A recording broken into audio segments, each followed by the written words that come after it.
In this video, I'm going to teach you how to find my number 3 UK. It's a very easy process, so make sure to follow along. If you have a SIM card issued by 3 in the UK, you will be able to figure out your phone number. I'm going to show you a very easy way to do this. You can do it completely on your own, so you don't need to talk to any customer support or anything like that.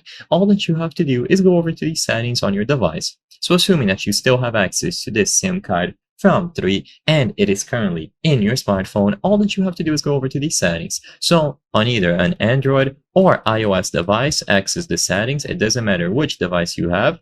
Just go over to the settings and then access the phone option. If you are on iOS, it's going to be here. And if you are using an Android device, usually you will be looking for About Phone. So on the Samsung device, go over to About Phone or just simply Phone. Inside of this menu, you will be able to find your number. So it is going to be listed in its entirety here. For Samsung devices, it's going to be the first one here. So right above the product name. Once you have the phone number listed, all that you have to do is note it down. This is going to be your 3SIM phone number.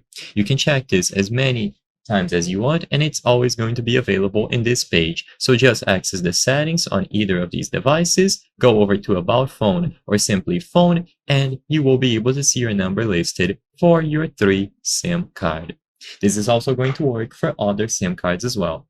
If you cannot find it here, then there is one alternative, which is to download the My3 app. This is going to be available for iOS and Android, and inside of this app, you will be able to manage any sort of payment that you need to do.